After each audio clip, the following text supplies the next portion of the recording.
What is up, guys? Jason here. Welcome back to the channel. If you have just started following this channel and you don't know me, then I am an ER nurse. I've been an ER nurse now for 11 years, but I've been a nurse in total for 12 years. My wife, Monica, she works as a per diem nurse and she works as a telemetry room nurse, which is funny because when I first started out, I was a telemetry room nurse, and then Monica started out in the med-surg floor where she dealt with medical and surgical patients. She hated that, and she went to endoscopy after a year or so, almost 2 years.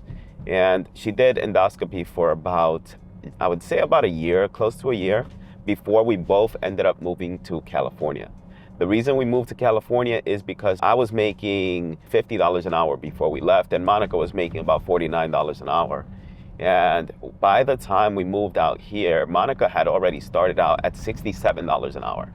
My first job was for $61 an hour. I worked at Sutter Roseville. Monica worked at Kaiser Permanente. It took her like 300 applications before she finally got a job out here. So if you guys want to know what the process was like for Monica to get a job, we made a video about that. You can click on that video over here. So this video is really about why I think being an ER nurse sucks and why I think it's the worst specialty to get into if you want to be a nurse. The first reason why I think being an ER nurse sucks is because med-surg, tele, ICU nurses, all of these nurses in the other specialties are going to hate you. And I can speak from experience because when I was a telemetry room nurse, I remember receiving patients from the ER. Many times these patients would be completely soiled, disheveled, or I'd have to administer tons of antibiotics and medications that were not administered in the ER.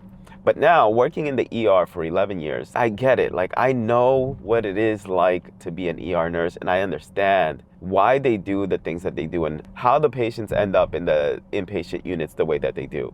And I'll give you some examples. So when I have to transport a patient into the inpatient unit, like med-surg or tele, let's say a patient comes in, and the patient, in addition to the patient that you have, this patient comes in for diarrhea. And you know, maybe you're testing the stool sample for C. diff. So a patient who has C. diff is going to have watery stool, nonstop, uncontrollable watery stool, and the patient may not even be able to walk. So the patient is bedbound, and you as a nurse have to constantly change the patient. We don't typically put rectal tubes on our patients, but every now and then we will. Like a patient like that, we may possibly do it. Those rectal tubes are not 100% reliable. However, you know, a lot of times they may slip out. So that does happen. But when we don't put these rectal tubes on the patients, we have them on diapers. And when we have them on diapers, we may be changing these diapers like, you know, once every hour or so. And this is just like extremely common, you know, in the ER. You may get patients that end up getting soiled, and right before they're supposed to go to the floor, you've changed them. And by the time they get to the floor, they're soiled again. So in the eyes of the med-surg or inpatient nurse, it looks like you completely neglected the patient.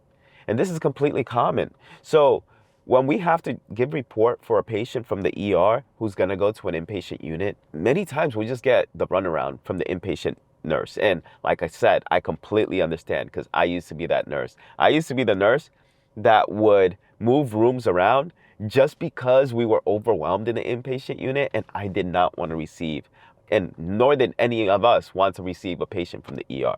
Like, I know that's a terrible thing to say, but that's just how bad it used to be in New York. Because I used to work in a telemetry floor where we would get anywhere from like 7 to 9 patients on an 8-hour shift. And we were responsible for not only, you know, medicating these patients and changing these patients and, you know, giving them like perennial care and maybe changing some pressure ulcer dressings, and also, we had to make sure we documented on these patients, every single one of them. You know, we had to do our care plans. We had to do all these things. Yeah, believe it or not, like we had to do care plans in that unit. And that's something that we've never done, or I've never done since leaving that unit. Okay, that's one scenario. That's one reason why being an ER nurse sucks. Like, every unit is going to hate you. No matter what you do, you could be the nicest nurse, and they won't be able to see it from your perspective because they're not going to be in your shoes. They wouldn't have been in your shoes unless they themselves were an ER nurse. And it's funny because Monica, as a telemetry room nurse, being married to an ER nurse, she understands like how difficult it is for ER nurses, right? So like when she gets report, if like the patient ends up on the unit completely disheveled and like her having to administer like tons of medications, she understands. Like she knows how hard it is for those ER nurses. So she's very forgiving. But yeah, the next reason why it really sucks to be an ER nurse is because the doors are always open. You know, there's this thing called EMTALA. EMTALA is a law that was passed long ago because the government and you know, society saw an issue with hospitals shipping patients away when, let's say, the patients were homeless and had no insurance, or the patients came into the hospital without insurance, or the patients were obviously homeless and couldn't afford the care that the hospitals were going to provide for them. So the hospitals denied treatment. And because of this law, we are no longer allowed to turn patients away. So when patients come into the hospital, they come in, typically, they're going to come in through the ER unless they have an appointment to go and get an operation done or something like that, right? But the majority of patients, like 90% or more, who want to be seen by a doctor are going to go in through the emergency department when they have what they believe is a medical emergency. And sometimes patients don't even know when they're having an emergency. What they may be having can be treated by their primary care doctor with some medications or a visit, you know, a day later or two. But they come to the ER to see if they can get treated right away because they don't know, like I said, if they have an emergency or not. So we have to see these patients. We get patients that come to the ER because they have ear aches or because they ran out of an inhaler and they need a replacement. Or maybe because they take a anxiolytic like, you know, Ativan to relax them, to reduce their anxiety. And they come to the ER for these kinds of things. These are the kinds of things that they could see their primary care doctor for. But sometimes their primary care doctor might be on vacation and they might not be able to give them the prescription that they need. Maybe they're not responsive to the emails they send them. So yeah, we receive all these patients and we can't say no to them, right? And not only that, like in California now, we are no longer allowed to put a freeze on the patients that come in through the ambulance either. So like if a patient is coming in with a paramedic, with EMS, we can no longer say that you have to go to another hospital. That's called like a diversion. Like, right, we can't divert patients to other hospitals anymore in California, at least as far as I'm aware. You know, in New York, we used to do that all the time. When we'd have too many ambulances, we would send out a signal and let all the other hospitals know that we are at full capacity and can no longer receive patients through the, you know, through ambi or EMS patients. But even when you could have done that, the patients still come in, you know, through the waiting room. Like they can still walk into the hospital. So they never stop coming in. And when I worked in New York, we would get upwards of like 30 patients per hour coming into the emergency department. Just imagine that. That's how many patients one unit can hold. You know, one typical unit, because when I worked in a tele unit, we had 39 beds or so. I mean, like when we pushed it, it was 39 beds. And that's how many patients we were getting in the ER on a regular basis. So that's issue number 2. The next issue, and the next reason why being an ER nurse sucks, is because you always have to be at 100.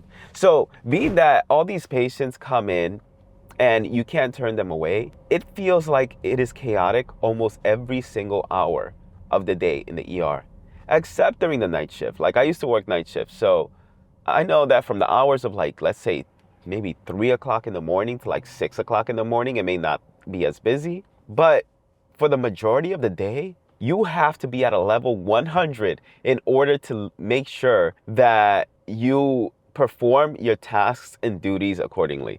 So when you come in, let's say you come in at 11 o'clock in the morning and you leave at 11 p.m. because you're 12-hour shift. Or let's say you work 8-hour shifts and you come in at 11, you leave at 7. You better expect to be busy the entire shift. And I mean, yeah, sure, this may depend on the location, but when I worked in New York, and I was working in one of the busiest hospitals in New York, we would be busy the entire shift. And you know what, though? I worked night shift, so it was a little bit easier during the night shift. I mean, I don't know how you day shift nurses do it in the ER, because I'm sure it's a lot worse, especially knowing that you have management, you have all of these staff that is going to be present on the unit, like, you know, auxiliary staff is going to be present on the unit, and you're going to have a lot more patients coming into the ER during that time. So I don't know how you guys do it. Like, I work evening shift now, and it's a little bit easier for me because it kind of like pans down after, let's say, like 11, 12 o'clock, depending on the day, because some days it can be pretty bad. But it's just your energy level has to be way above like any other profession that I can think of. It's just like extremely, extremely taxing on your body too, because you are going to be doing a lot of physical labor. You're going to be doing a lot of mental work, and it can take a toll on you. And I've been doing this for 12 years, so it has already taken a toll on me. All right, so that's reason number 3. But reason number 4, the reason number 4 as to why being an ER nurse sucks is that we hoard our patients in the ER when there is no other space, when there's no space in any other unit. And that doesn't happen in the other units, especially, I mean, in like California, right? Because California has ratios. But if you're in a hospital or in a city or in a state, I should say, where you guys have no ratios, you may accept more patients than what the nurses accept in the inpatient units in California. But here in California, because we have ratios, these nurses cap out on the inpatient units. And we have to keep those med-surg, tele, and ICU patients in the ER. And sometimes we don't, well, most of the time, we don't have, like ICU nurses that can come down to the ER and take care of the patients, the ICU patients. We don't have tele nurses that can come to the ER. We don't have med-surg nurses that can come to the ER. It's just not common for that to happen. Some hospitals do it, but it's just, most hospitals are straining for staff. Like, they're bleeding for staff. They wish they could have more staff.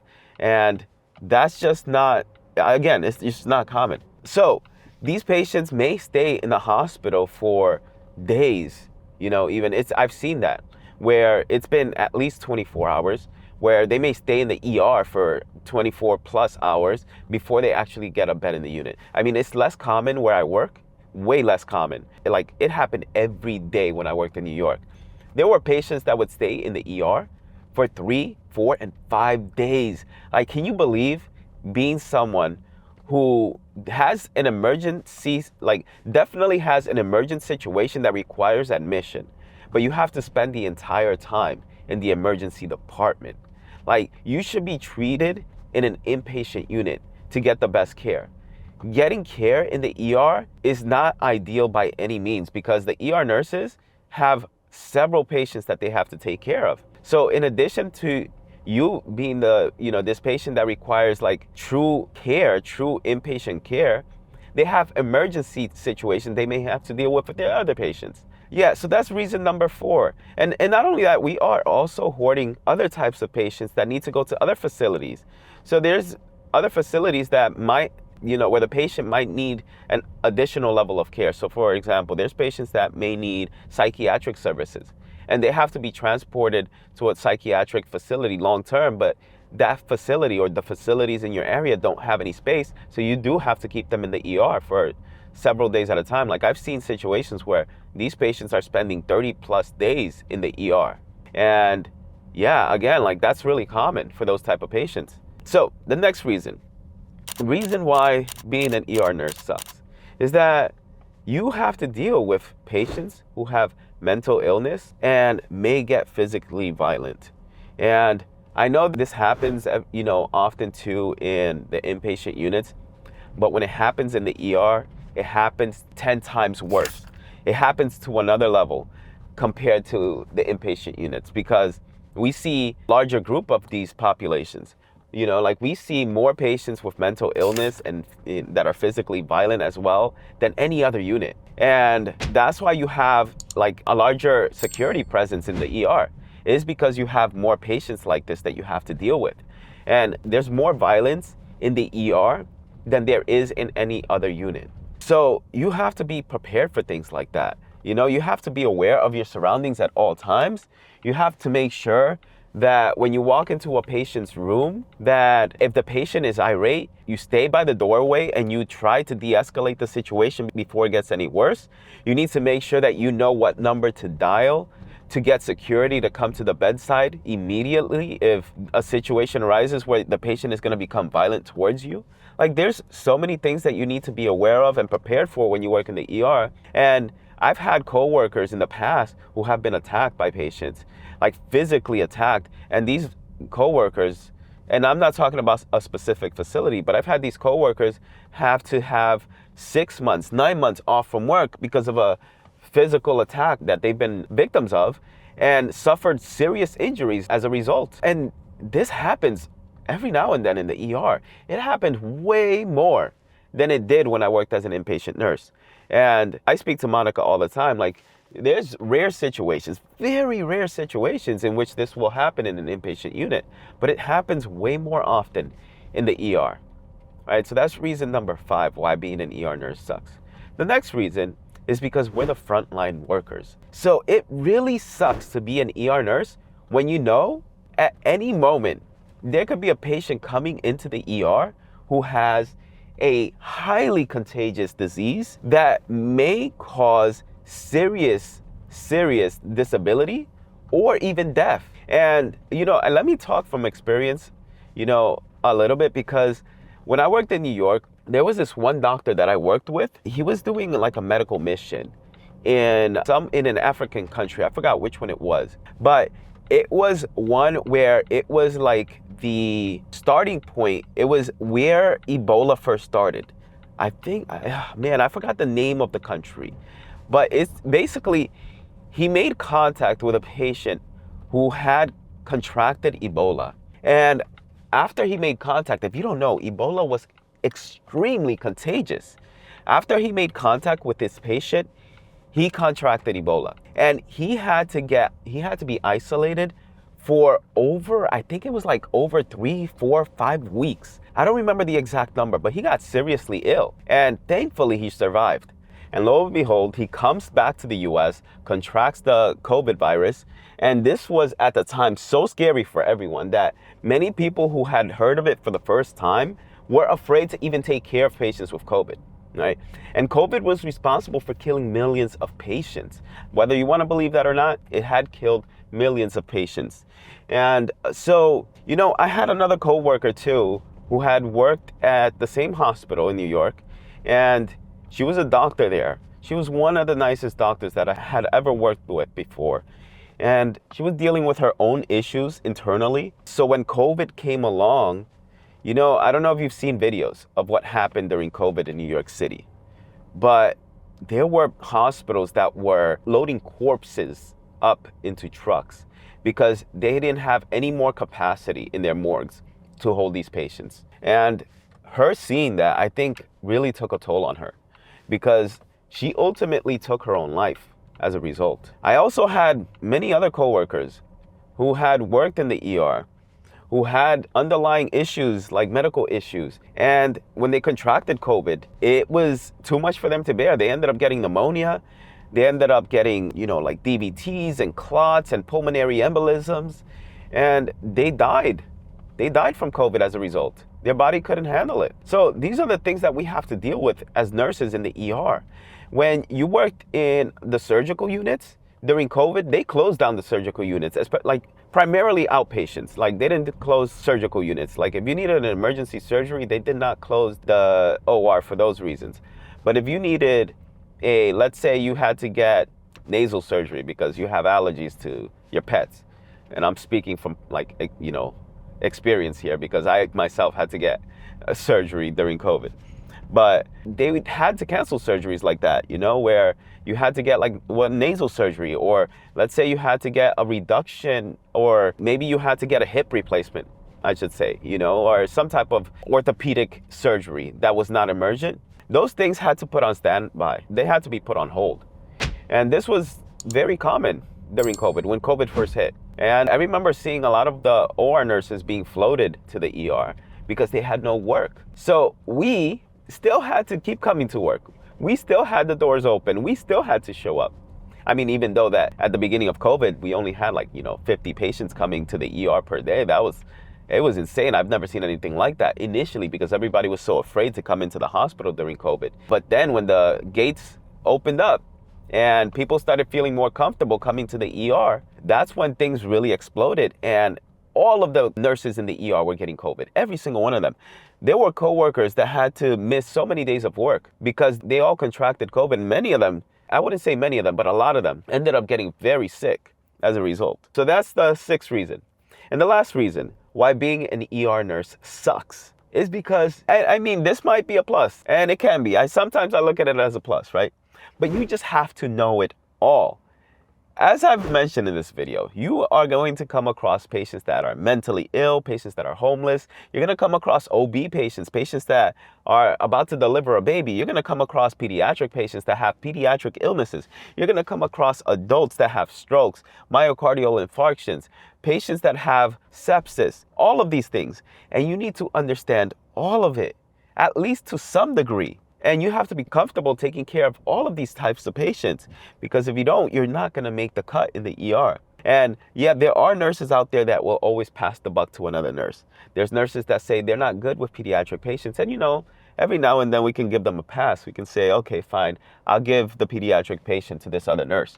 But because, I'm that nurse. I'm that nurse that doesn't like pediatric patients, not because I don't like kids. It's just because I don't feel comfortable taking care of pediatric patients and the disease process of all of that. I just don't feel comfortable with it. And when I worked in New York, I specifically applied to work in an ER hospital for adults because I didn't want to take care of pediatric patients. But here in California, a lot of the hospitals are not separated. They don't separate the pediatric patients from the adult patients. So we end up having to take care of both.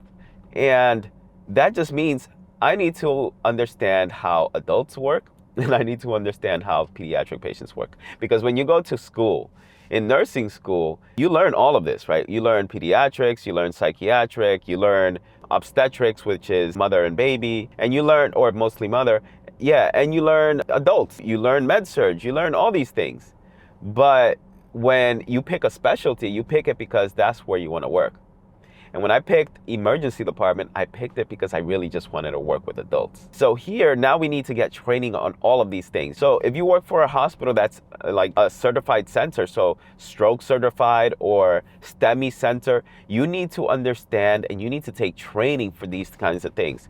So like if you work at a facility that's a stroke certified center, you need to get certified every single year on your stroke certification. So you need to take all of this training on a yearly basis. You need to do your advanced cardiac life support, your pediatric advanced life support, and you need to do your basic life support. So you need to do all of these things in order to make the cut in the ER. And if you don't do them, you cannot work. You need to be certified at all times in order to work in these hospitals.